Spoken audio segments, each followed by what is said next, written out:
Welcome to Transformative Principal, where we interview real principals who are doing amazing things to help our students every single day. I'm your host, Jethro Jones. You can find me on Twitter at Jethro Jones. I am super excited about my interview this week. This is Chris Wejr, the wonderful principal from chriswejr.com, and he's a principal up in Canada and is just so inspiring. We're going to talk a lot about PBIS, positive behavior interventions and supports, and how to create a culture at your school where students feel respected and want to be there. We're also going to talk about his trick with a bouncy ball that has worked every single time for me since I've used it to correct students' negative behavior within seconds. And for me, it's been within 2 or 3 bounces of the ball. I hope that you enjoy it. Thanks so much for listening, and be sure to share this with principals who may be struggling with behavior issues at their school, because I know that what Chris offers in this podcast will definitely help them.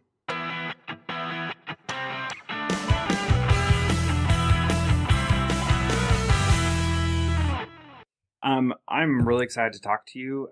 I've been lurking on your blog for a long time. I'm in my 3rd year as an assistant principal right now, and the things that you've written about have really inspired me. I'm not yet in a position to implement all the things that you're doing, but I drop little hints here and there and try to push our faculty to go forward, and I've been using your ideas in a lot of things. And so there are a few things that I want to talk about today. I know you just moved to a new school right after Christmas or so. Is that right? Yeah.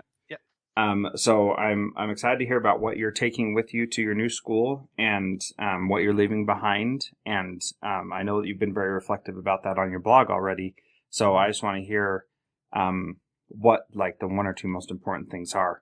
But also I want to spend a lot of time talking about rewards and punishment, because at our school, we're very big into PBIS, and there are a lot of opportunities for students to get special things to help them have good behavior. And we are a Title I school, which means that we have a lot of students that live in poverty. And so we're finding that they're very motivated by those things. And sometimes that makes me a little nervous, because we want them to be motivated to do the right thing because it's the right thing. Yeah. So anyway, why don't we just let you start talking, and I'll interrupt when I have questions. And does that sound good to you? Sure. Yeah. Okay. I mean, if you want to just sort of jump in at any time, because I could probably talk for days here. I've never been known to be short on words. So. Well, that's good. But yeah, I appreciate you. We're finally being able to connect here. Yeah. So yeah, the move to my school, I went from a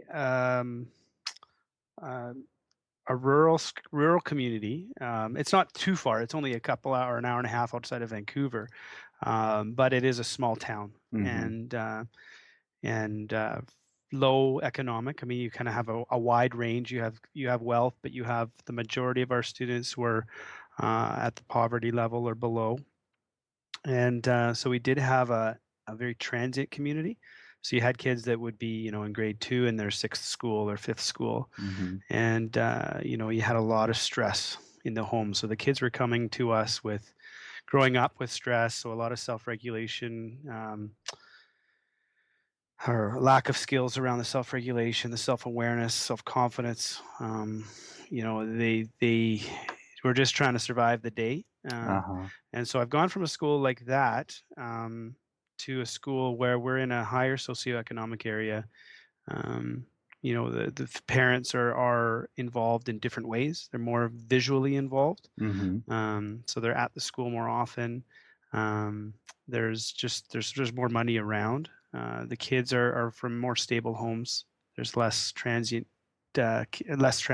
houses here. I mean, most of the houses here are places that people own, and whereas in my former school, there was a lot of people that rented, and they were just trying to make ends meet. So it's been excuse me, it's been a really awesome experience to come from and to see both, because there's strengths and challenges in both communities, but there's also inequities. Yeah, That so I do want to say that you were taking away the rewards at Kent, which was lower income, is hopeful, because sometimes I think we think that we have to do things a certain way because of the circumstances of our population, and that's just not true. You can guide and shape the behavior that you want to see in different ways. So I appreciate you giving me that background on that. Yeah, and that's a thing. And if we believe that kids are driven by rewards, then it would be all kids are driven by rewards, not um, whether based on your socioeconomic Exactly. background. Yeah. My belief is that kids, yes, kids are driven by rewards short term. And so when you put the short term piece in there, then we have to start asking the questions about what happens when that reward is taken away.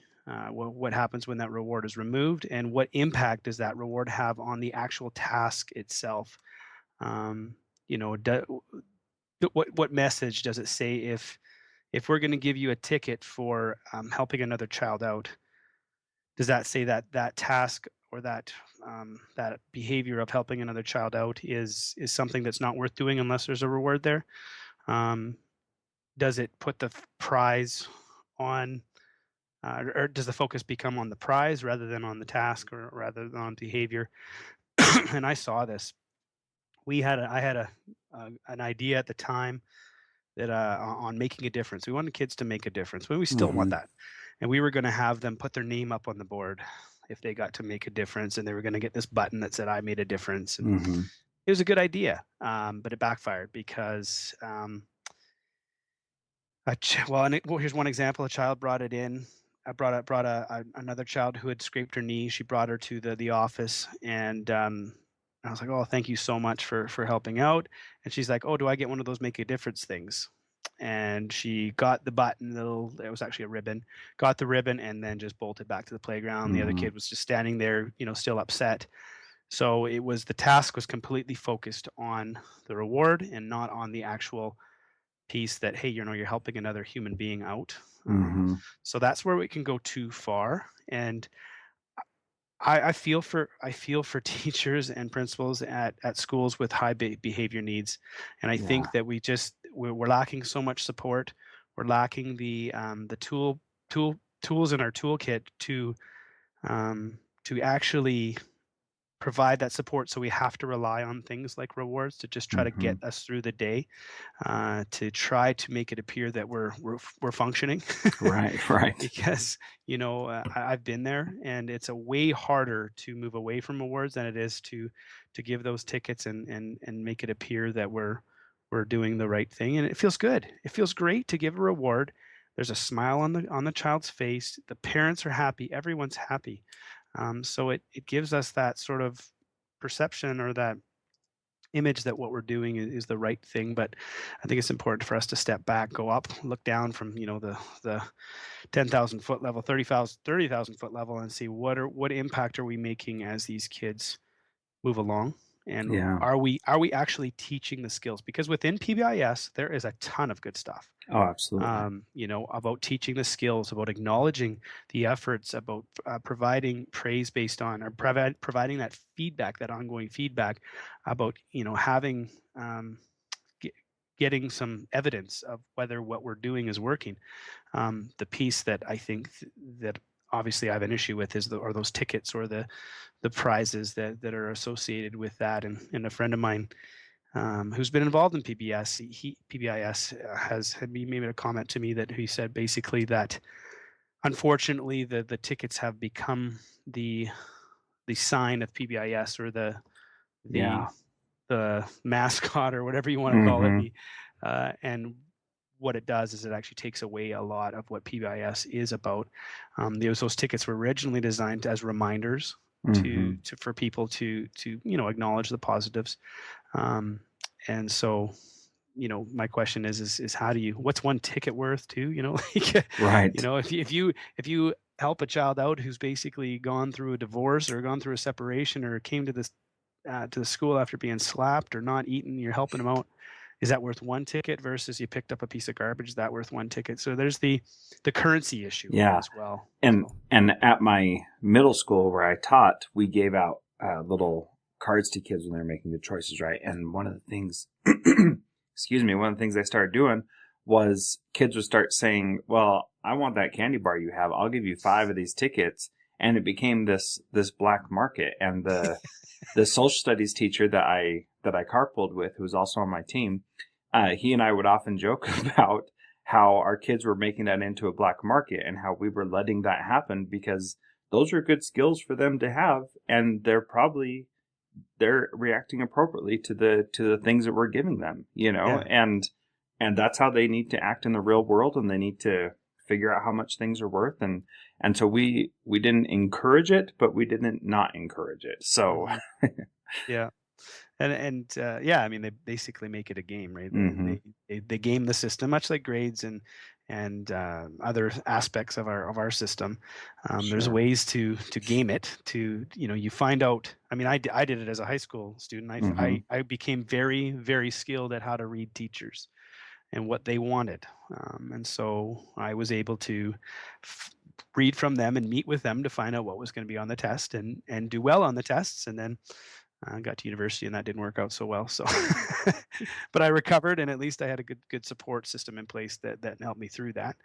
But yeah, the other thing about the rewards is they often um, the kids who we're trying to reach the most don't get a lot of the rewards anyways. It's the kids who are already doing well, and those are the ones who I worry about. Is the ones who are already doing it, and now Exactly. we add a reward. So, if, for example, if you're already, I don't know, say your neighbor comes along, or your neighbor's elderly, and you've been clearing the snow out for him for a number of years, then he starts to pay you, Mm-hmm. um, and then that becomes a bit of an income for you, and then all of a sudden they take away that reward or take away that prize. um, what is your motivation to continue to do that? How is that impact? And I don't know the answer to that, but some of the research from Desi and Ryan would say that it actually takes away from that intrinsic motivation once you start Mm-hmm. to um, pay someone pay something pay someone for doing something they should normally be doing.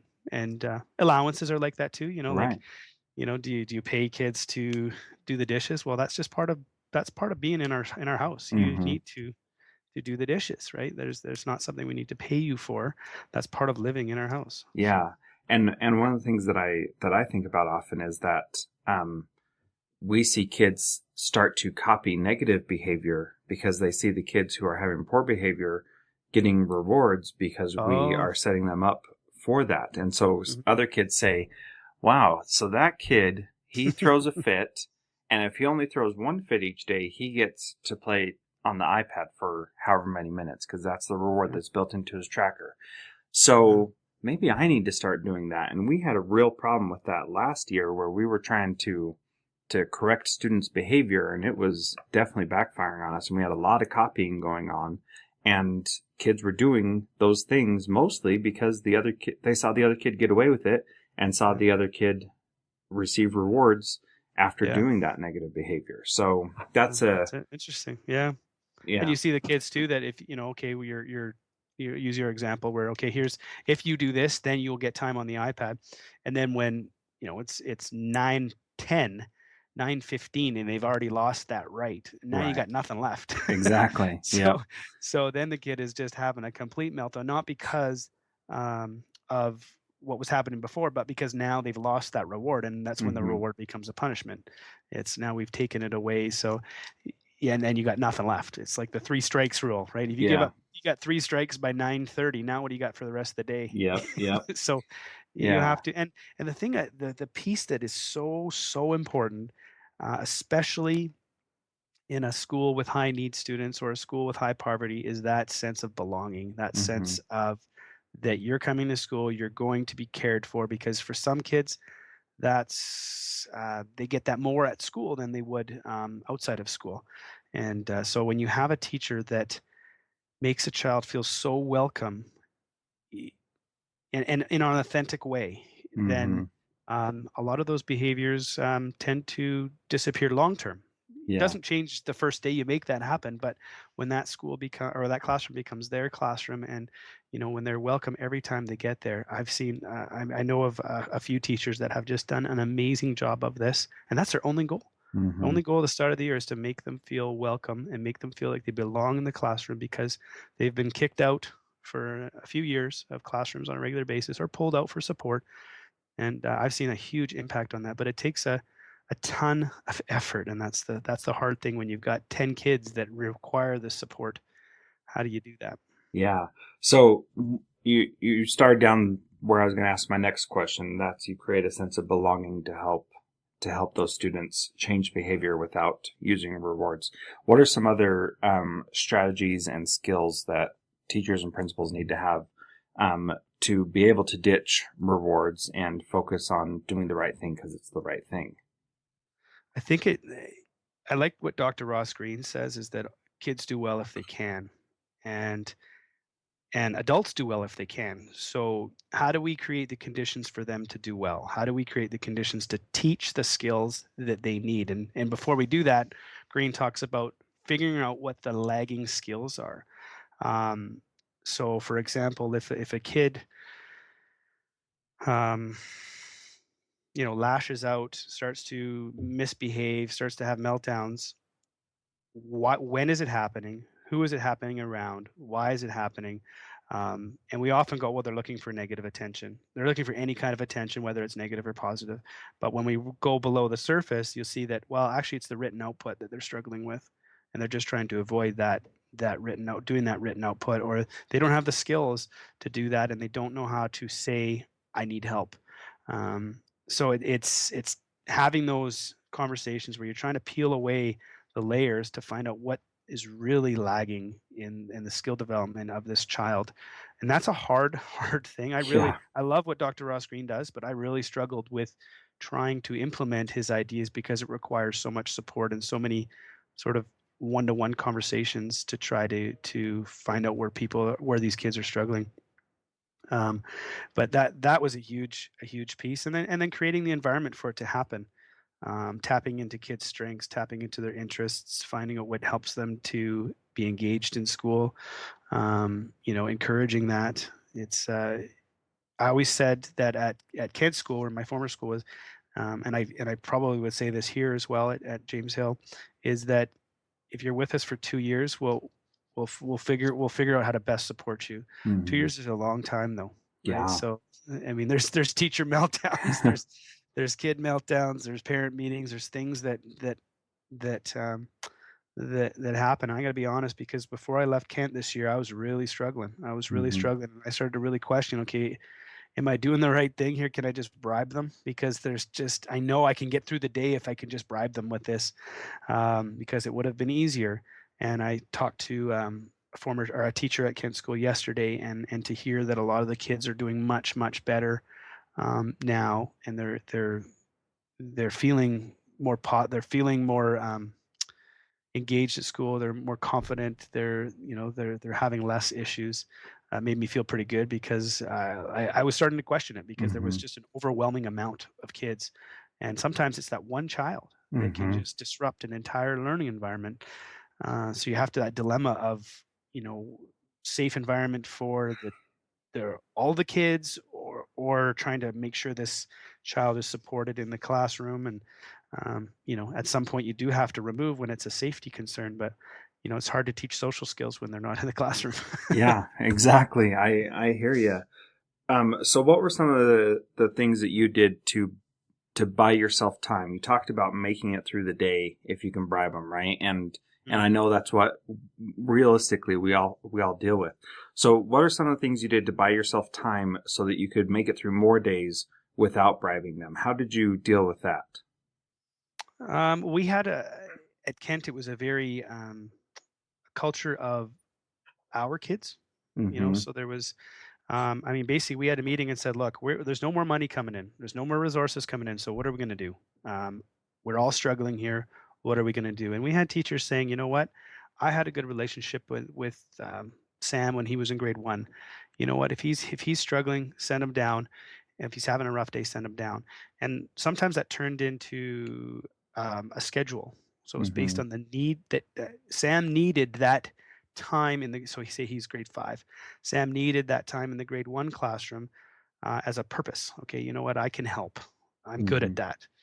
So if he started to start his day every day for 20 minutes in that grade 1 classroom, and then he would go back to the other classroom. So now he feels he has a purpose in the school. He feels confident he did something right. Not, and there's no ticket for that. It's just, you know what, that's a need of his. So the teachers really worked well together. That helped. And I was constantly in the classrooms, constantly trying to help out. There were many times where a child could not be in the classroom and I was with them. You know, sometimes they'd having a meltdown, and, you know, so you're just sitting with the child while he or she's having this meltdown until they can come back to where they're at a state where they can actually talk about it. We had amazing support staff that were willing to work together.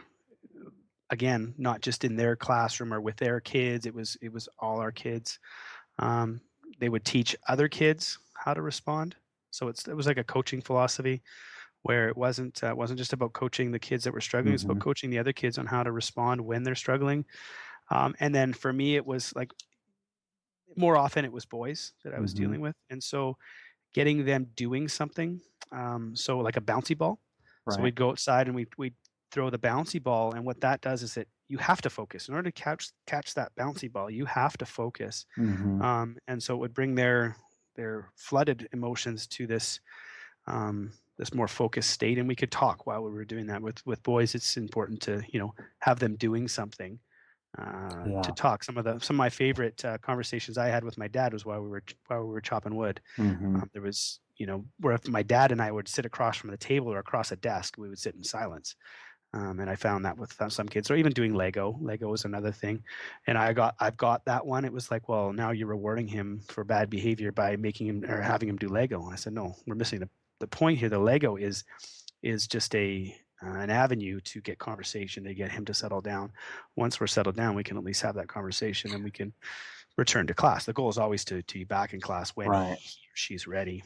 And I've noticed that too. Just yesterday, or day before yesterday, I had a student who was really struggling, and our guy who does the recess stuff outside, he had a jump rope that needed to be put back together. So those little plastic things needed to go on, and just like that, this boy was talking with the coach and was relaxed and was putting these things on. And I had been with him for an hour and couldn't get a word out of him. And, you know, that's something that I think we miss a lot, is we want to know, why are you doing this, when that may not be as important as getting them to calm down so they actually can talk about it. And that's an important thing. So I'm going to bring some Legos in, Chris. That's a great idea. And the other piece is trying to figure out, you know, we often do the reactive piece, and that as principals, we are, you know, assistant principals, vice principals, you know, you're often dealing with the after the fact, which is too late, right? Yeah. I mean, yes, you do need to do that, but if they've already had the conflict or the meltdown, then, you know, it's almost too late. So we pinpointed certain times of the day that we knew kids were struggling, and for example, one boy struggled after recess. He struggled during recess. So morning recess, struggled on his way in from recess and then after recess, because he was just so high strung. He loved competition. He loved sports, but he could not handle if somebody didn't follow the rules, or if he lost. And so I became a bit of a coach out there for him. We all the supervisors took on a couple kids as we were their coaches. And so I would intervene if I saw him escalating and say, okay, let's go for a walk.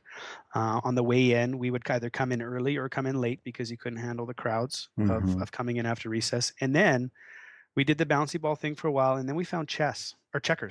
Checkers worked really well for him because, for one, he was actually quite good at it. But second, I was able to I'm not very skilled at checkers, but I was more skilled at checkers than he was.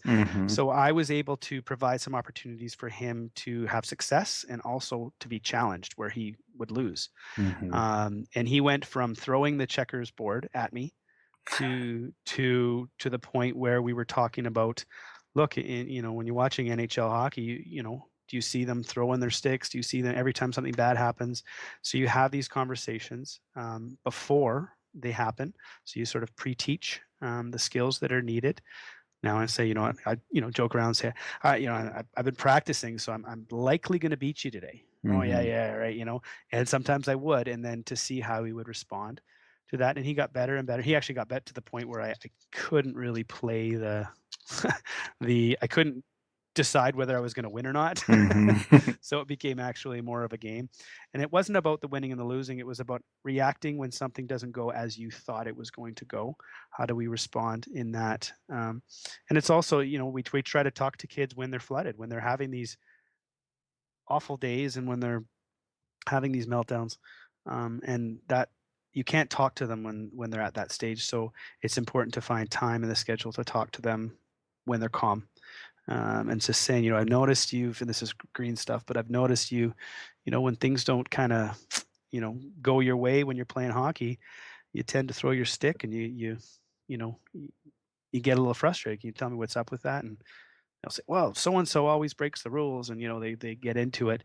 And then you can try to help them with that area, but giving some ownership. And you say, well, here's my concern, the safety of other kids. And so you put them both on the table and you try to find out a way that can work for both. And I've done this with grade 2s, grade 3s. It's worked very well, but it's providing the time to follow up and meet with them on a regular basis. And at a school like Kent, that was challenging when there were so many kids. And that's where I think people go, well, we're just struggling. And so we need a system. And I think systems are important. That's one thing that I regret was not. I basically did not even look at PBIS because of the rewards. And I think that was a bad move because there are things within PBIS that are very good that can help out every school. It's that system piece, right? Where everyone's on the same page. And I would have just, if I were to do it again, I would take in PBIS and just sort of removed some of the extensive data collection that is like, you can't even keep up with it.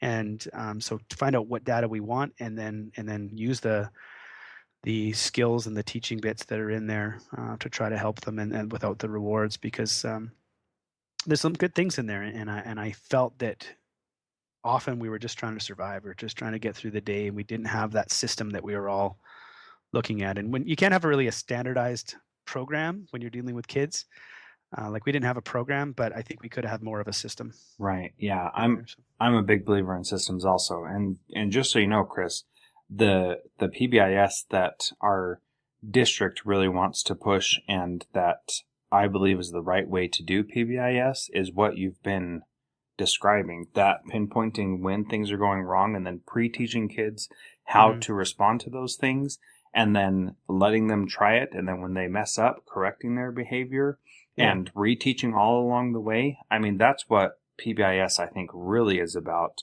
And as you said before, rewards have become the unfortunate mascot of PBIS. But having a system, I think, is a great idea and definitely can relieve a lot of stress and difficulty. Yeah. Well, I think like if a kid can't read, we don't bribe them with learning to decode. We bribe them.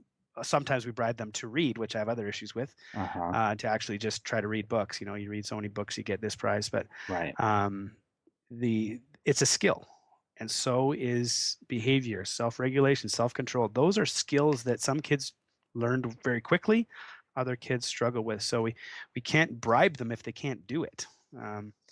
You can't bribe someone to run faster if that's as fast as they go, or jump higher. But you can help them to practice and coach them to teach those skills. So, and we would never punish a kid for not understanding how to read. So, we have to really consider why we would punish a child for not having the skills that they need to be successful with behavior.